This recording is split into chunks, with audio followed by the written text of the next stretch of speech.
বিস্তারিত বর্ণনা বলবো ইনশাআল্লাহ। এক, কেউ যদি প্রবৃত্তির অনুসরণ করে হেদায়েত পায় না। দুই, কেউ যদি নেতা এবং বড় হুজুর, বড় আলেম, বড় মুফতি তাদের অন্ধ অনুসরণ করে তাহলে সে হেদায়েত পায় না। তিন, কেউ যদি পীর বুজুর্গদের অন্ধ অনুসরণ করে তাহলে সে হেদায়েত পায় না। চার, কেউ যদি অধিকাংশ লোকের অনুসরণ করে তাহলে সে হেদায়েত পায় না। পাঁচ, কেউ যদি বাপ দাদার অন্ধ অনুসরণ করে তাহলে সে হেদায়েত পায় না। ছয়, কেউ যদি তাগুতের অনুসরণ করে তাহলে সে হেদায়েত পায় না। কয়টা কারণ বললাম? একটু মনে রাখেন, আপনার জন্য কাজে লাগবে। আমি তো প্রতিদিন এখানে খুতবা দিতে আসবো না, মনে রাখেন, কাজে লাগবে আপনার জীবনে।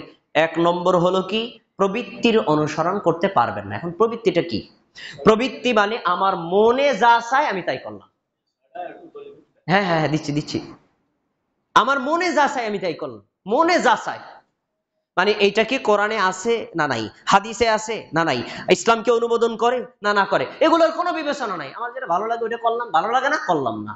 এটা হলো প্রবৃত্তির অনুসরণ করা। কেউ যদি প্রবৃত্তির অনুসরণ করে এই ব্যক্তিকে আল্লাহ কখনো হেদায়েত দিবেন না।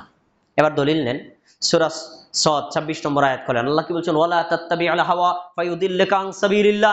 কখনো প্রবৃত্তির অনুসরণ করবা না, যদি করো তাহলে তোমাকে প্রবৃত্তির অনুসরণ হেদায়েত থেকে বিচ্যুত করে দিবে, আল্লাহর রাস্তা থেকে সরিয়ে দিবে। ইন্নাল্লাযীনা ইয়াদিল্লুনা আন সাবিলিল্লাহ, নিশ্চয়ই যারা আল্লাহর রাস্তা থেকে সরে যায় তাদের জন্য রয়েছে কঠিন শাস্তির ব্যবস্থা। এই আয়াত প্রমাণিত হয়, কেউ যদি প্রবৃত্তির অনুসরণ করে প্রবৃত্তি তাকে হেদায়েত দেয় না, হেদায়েত থেকে সরিয়ে দেয়, সরিয়ে দেয়। পরের আয়াত দেখেন, সূরা কসাস 50 নম্বর আয়াত। আল্লাহ বলছেন কি? ওমান আদাল্লু মিম্মান ইত্তাবা হাওয়াহু হুদাম মিন গায়রি হুদাম মিনাল্লাহ। ওর চাইতে পথভ্রষ্ট কে হতে পারে? যে লোকটা আল্লাহর পক্ষ থেকে হেদায়েত আসার পরেও, আল্লাহর পক্ষ থেকে হেদায়েত কি? কোরআনের আয়াত আসছে, হেদায়েত কি? হাদিস আসছে, কোরআনের আয়াতও পাইলো, হাদিসও পাইলো, তারপরে কয় কোরআনের আয়াত তো ঠিক আছে, হাদিস তো ঠিক আছে, ভালো লাগে না তাই করবো না। যারা আল্লাহর পক্ষ থেকে হেদায়েত আসার পরেও গ্রহণ করে না, আল্লাহ বলছেন তার চাইতে পথভ্রষ্ট আর কে হতে পারে? তার মানে লোকটা গোমরা হয়ে যাবে।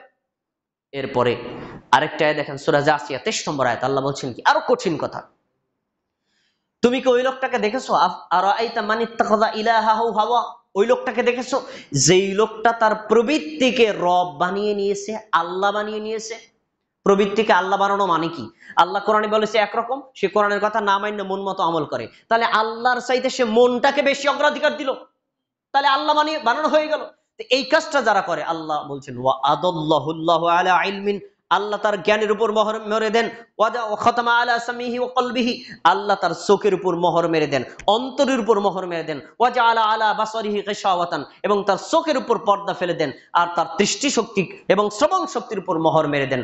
আল্লাহ বলছেন ফামাই ইয়াহদিল্লাহু মিন বাদিহি, আল্লাহ তাকে গোমরাহ করলেন, এরপরে তাকে হেদায়েত দিবে কেডা? আল্লাহ যদি কাউকে গোমরা করেন, হেদায়েত কেউ দিতে পারে? পারে না। তাহলে এই আয়াতে প্রমাণিত হয় একজন মুমিনের গুণ কখনো প্রবৃত্তির অনুসরণ করবে না, একজন মুসলিমের গুণ কখনো প্রবৃত্তির অনুসরণ করবে না। মুসলিম কি করবে? নিজের মন মতো আমল না করে আল্লাহ কোরআনে যেভাবে বলেছেন ওইভাবে আমল করবে, নবী সাল্লাল্লাহু আলাইহি ওয়াসাল্লাম হাদিসে যেভাবে বলেছেন ওইভাবে করবে, তার থেকে এক চুল বাড়াবেও না, এক চুল কমাবেও না। এটা হলো মুমিনের কাজ। এক নম্বর গেল। দুই নম্বর, নেতা এবং আকাবিরদের অন্ধ অনুসরণ করা। আমরা বাংলাদেশ গণতান্ত্রিক দেশ, এখানে বিভিন্ন সংগঠন আছে, করতে পারেন আপনি, আপনি একটা সংগঠন, একটা দিনী সংগঠন করেন, রাজনৈতিক সংগঠন করেন, আপনার পছন্দ হয় করেন, কিন্তু আমরা সংগঠন করতে গিয়ে সংগঠনের নেতার অন্ধ অনুসারী হয়ে পড়ি। নেতা যদি কোরআনের বিরুদ্ধে বলে তারপর মানি। যদি এরকম অন্ধ অনুসরণ করেন আপনি হেদায়েত পাবেন না। আমাদের সমাজের অনেকে আছেন যে মনে করেন সে একজন আলেমের কাছে পড়েছে, ওস্তাদের কাছে পড়েছে, বড় হুজুরের কাছে পড়েছে, এখন বড় হুজুর যা বলেছে কোরআনের বিরুদ্ধে বললেও সে মানে, হাদিসের বিরুদ্ধে বললেও মানে, মানে বড় হুজুর ছাড়া সে কিচ্ছু বোঝে না। এই বড় হুজুর মানার প্রবৃত্তি যার আছে সে হেদায়েত পাবে না। বড় হুজুরের কথা মানতে রাজি আছি, বড় হুজুরের কথা যদি কোরআনের সাথে মিলে তাহলে মানবো, বড় হুজুরের কথা মানতে রাজি আছি যদি তার কথাটা হাদিসের সাথে মিলে তাহলে মানবো, কোরআন হাদিসের সাথে যদি না মিলে তাহলে মানা যাবে না। আল্লাহ কি বলছেন? সূরা আহজাব খোলেন, 66, 67, 68 তিনটি আয়াত আল্লাহ তাআলা বলেন, ইয়াউমা তুকাল্লিবু ওজুহুহুম ফিন-নার, কিয়ামতের দিন তাদেরকে চেহারা উপরের দিক দিয়ে জাহান্নামে নিক্ষেপ করা হবে। জাহান্নামে নিক্ষিপ্ত হওয়ার সময় তারা আফসোস করে বলবে, ইয়া লাইতানা আতানাল্লাহ ওয়া আতানা রাসূলা, হায় আমাদের জন্য আফসোস, আমরা যদি আল্লাহর কথা, কোরআনের কথা মেনে নিতাম, আমরা যদি নবী সাল্লাল্লাহু আলাইহি ওয়াসাল্লামের হাদিসের কথা মেনে নিতাম, তাহলে আজকে এইভাবে অপমানিত হয়ে জাহান্নামে নিক্ষিপ্ত হওয়া লাগতো না। তখন তারা বলবে, রব্বানা ইন্নানা আতানা সাদাতানা ওয়া কুবারানা, আল্লাহ আমাদের দোষ কি? আমাদের কোনো দোষ নাই। আমাদের যে এলাকার বড় হুজুর আসলো, বড় হুজুর বলছে হাদিস মানা দরকার নাই, মানি নাই। বড় হুজুর বলছে কোরআনের আয়াত মানা দরকার নাই, মানি নাই। বড় হুজুরের কথা মানতে গিয়ে আমি কোরআনটা মানতে পারি নাই, বড় হুজুরের কথা মানতে গিয়ে আমি হাদিসটা মানতে পারি নাই। তারাই তো আমাদেরকে গোমরা করেছে, দোষ কি আমার? আল্লাহ রব্বানা আতিহিম দিফাইনি মিনাল আযাব, আল্লাহ আপনি আমার নেতাকে, আপনি আমার বড় হুজুরকে, তাকে ডাবল শাস্তি দিবেন, আমারে দিবেন সিঙ্গেল। এই আবেদন কার? যে লোকটা বড় হুজুরের অন্ধ অনুসারী ছিল তার। তখন আল্লাহ কি বলবেন শোনেন, আল্লাহ সূরা আরাফের 38 নম্বর আয়াতে জবাব দিয়েছেন, লিকুল্লি দিফু ওয়ালাকিন লা তা'লামুন, যে বড় হুজুর গোমরা করেছিল তাকেও ডাবল শাস্তি, যে গোমরা হয়েছিল তাকেও ডাবল শাস্তি। শাস্তির ক্ষেত্রে কাউকে কম করা হবে না। আজকে আমি আপনার এখানে খুতবা দিয়ে যাই, আমার একটা কথা যদি কোরআনের বিরুদ্ধে হয়, আপনি যদি মানেন, আপনি জাহান্নামে যাবেন, আমিও জাহান্নামে যাব, আপনিও যাবেন। আপনি যা শাস্তি পাবেন, আপনি পাবেন দ্বিগুণ, আমিও পাবো দ্বিগুণ। এখন আমি বলে গেছি কোরআনের বিরুদ্ধে, আপনি মনে করলেন বড় একটা হুজুর আসছে বলে গেছে কোরআনের বিরুদ্ধে হলে মানতে হবে, তাহলে আপনি কোরআনের চাইতে আমাকে বেশি অগ্রাধিকার দিলেন। হাদিস পাওয়ার পরেও যদি দেখেন আমার বক্তব্যটা হাদিসের বিরুদ্ধে, আপনি যদি হাদিসটা না মানেন, আমার কথা মানেন, তাহলে বুঝতে হবে আপনি একজন গোমরা অনুসারী, আপনি পরকালে কোনো দিন জান্নাতে যেতে পারবেন না। আপনাকে এই বিষয়ে ফিক্সড রাখতে হবে। আর যত বড় হুজুর বলুক, কোরআনের সাথে মিললে আমি মানতে রাজি আছি, হাদিসের সাথে মিললে আমি মানতে রাজি আছি।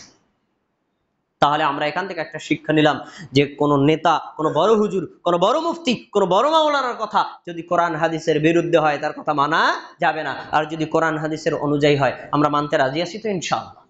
এটা হলো একজন মুমিনের 2 নম্বর কাজ। 3 নম্বর, পীর বুজুর্গদের অন্ধ অনুসারে। বাংলাদেশ, ভারত, পাকিস্তান পীরের অভাব নাই, মুরিদের অভাব নেই। আরে ভাই আপনি নিজে পীর হন, আপনার আমি মানা করি না, মুরিদ হন তা মানা করি না, কিন্তু আপনি যখন আপনার পীর সাহেবের এমন বানায় নেবেন, পীর কোনোদিন ভুল করতেই পারে না, পীর কোরআন হাদিসের বিরুদ্ধে কথা বলতেই পারে না, পীর যা বলেছেন কোরআনের বিরুদ্ধে গেলেও মানবো, আরে হাদিসের বিরুদ্ধে গেলেও মানবো, এরকম যদি অন্ধ অনুসরণ করেন, আপনি জেনে রাখেন আল্লাহ আপনাকে কোনোদিন সিরাতাল মুস্তাকিম দেখাবেন না।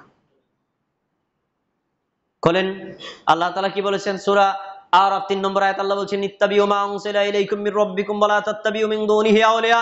এই শোনো, তোমরা আল্লাহ যা নাজিল করেছেন তার কথা মেনে নাও। আল্লাহ নাজিল করেছেন কোরআন, কোরআনের কথা মানো।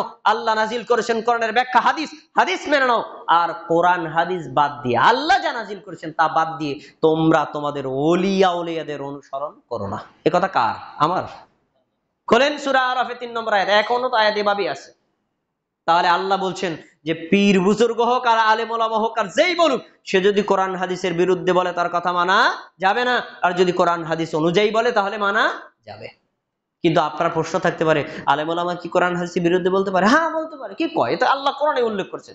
সূরা তাওবা খোলেন 34 নম্বর আয়াত আল্লাহ বলছেন, ইয়া আইয়ুহাল্লাযীনা আমানু, হে মুমিনগণ, ইন্না কাসীরাম মিনাল আহবারি ওয়ার রুহবানি লা ইয়াকুলুনা আমওয়ালান নাস বিল বাতিল ওয়া ইয়াসুদ্দুনা আন সাবিলিল্লাহ। তোমরা জেনে রাখো, হে মুমিনগণ জেনে রাখো, এই পৃথিবীর অধিকাংশ আলেম ওলামা, মুফতি, মাওলানা, পীর বুজুর্গ, পাত্রী, ঠাকুর যারা আছে, তারা আল্লাহ তাআলার মানে জনগণের সম্পদ অন্যায়ভাবে বক্ষণ করে।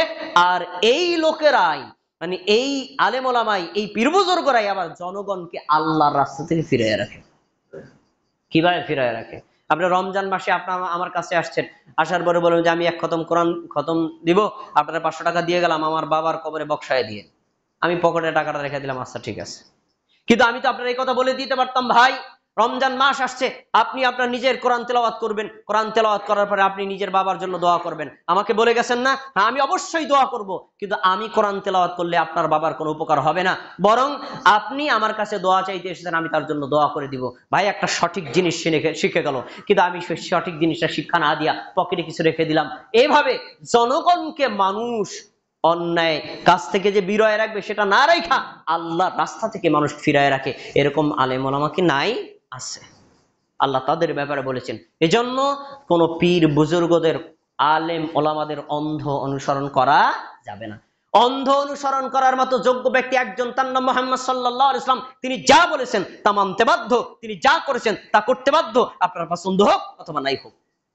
কিন্তু আমি মানুষ, আমি ভুল করতে পারি। আমার কথা যদি কোরআন হাদিসের সাথে সাংঘর্ষিক হয়, আপনি মানতে পারবেন না। এটা ইসলামী শরিয়ত, এটা ইসলামী শরিয়তের নির্দেশনা। তাহলে আমরা তিনটা বিষয় পেলাম যে আমরা কখনো পীর বুজুর্গদের অন্ধ অনুসরণ করব না।